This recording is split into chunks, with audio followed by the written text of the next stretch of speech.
यज्ञ माता जगदम्बा सरस्वती नामांकित यह पुस्तक आप सभी भाई बहनों के हाथों में रखते हुए बहुत हर्षित हो रहा है। एक सेकेंड।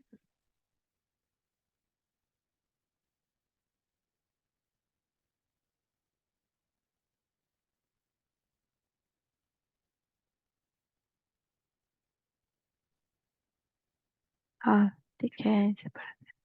इस पुस्तक में महान तपस्विनी, बाल ब्रह्मचारिणी, वीर वीरांगनी, इच्छाओं के लिश मात्र से भी अविद्या स्थिति वाली, सर्वस्व त्यागी, निस्वार्थ सेवाधारी और सर्व गुण एवं सर्व मर्यादा से सुशोभित नारी रत्न सरस्वती माँ की जीवन कथा है, जिन्होंने कुमारी कन्या होते हुए भी 350 से अधिक यज्ञवत्सों तथा हजार वर्मावत्सों की ममतामयी माँ बनकर उनको पाला पोषा और ज्ञान योग से संवारा, दैवी गुणों से श्रृंगारा तथा योगी और योग्य बनाया।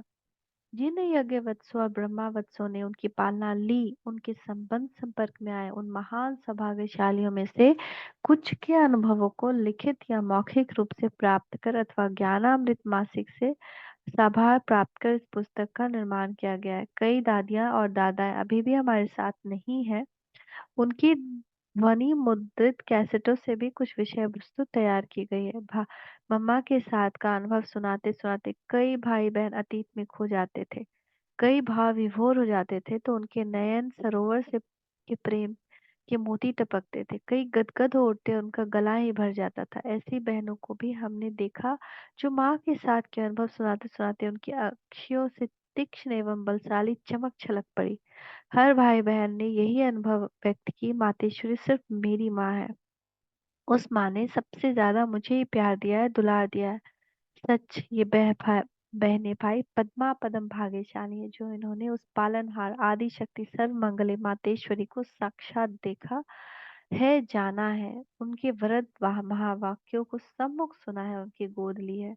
एक बार मधुबन के आंगन में भ्राता जगदीश चंद्र जी और मधुबन वासी भाई बहनों के साथ वार्तालाप करते हुए कह रहे थे, यह कितनी सौभाग्य की बात है कि अपने इस जीवन काल में हमने जगदम्बा सरस्वती को साक्षात देखा।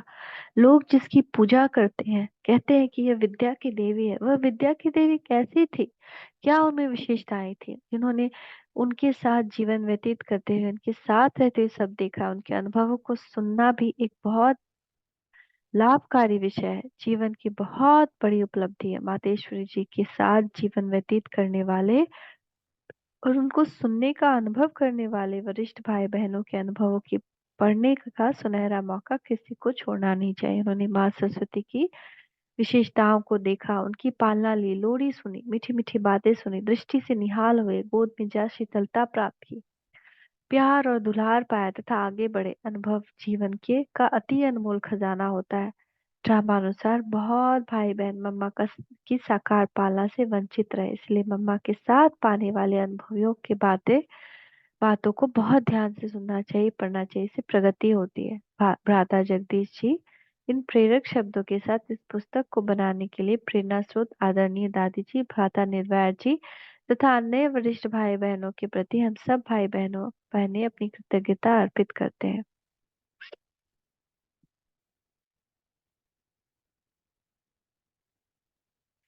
पहचान आदरणीय माँ सरस्वती की।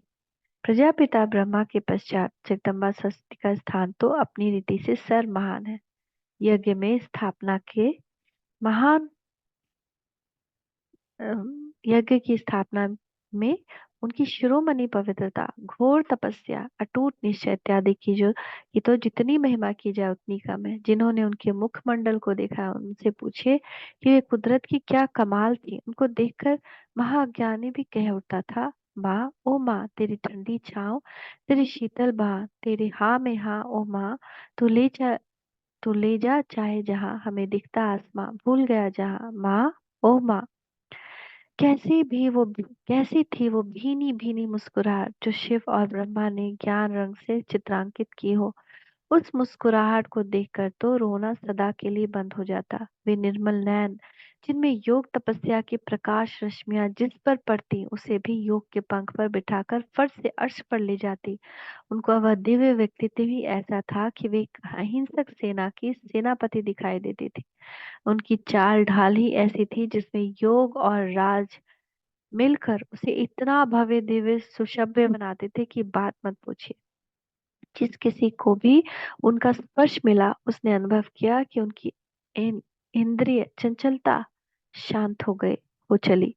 जिस समय किसी ने उनके कमरे में प्रवेश किया तो देखा कि वे समाधि स्थित हैं और तपस्यारत हैं अथवा हंस माता के रूप में ज्ञान रत्नों को धारण किए हैं। क्या जादू था उनकी तस्वीर में, क्या सुगंधी थी उनके व्यवहार में, कैसी महक थी उनके कर्मों में। जिसने उन्हें परिचय युक्त दृष्टि से देखा उसका तो जीवन ही सफल हो गया।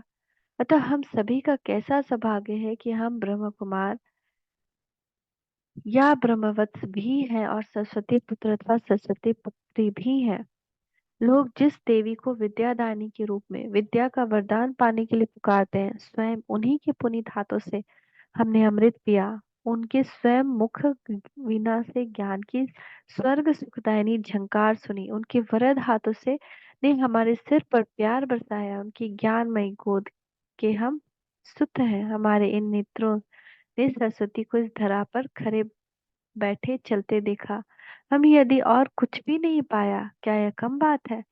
संसार में इससे अधिक सुंदर दृश्य और कोई हो सकता है क्या? जमीन आसमान सूक्ष्म दिव्य नाद करते थे जब वे चलती थी। चंदा भी देर से जाता था जब वह रात भर शिव पिता को याद करती थी।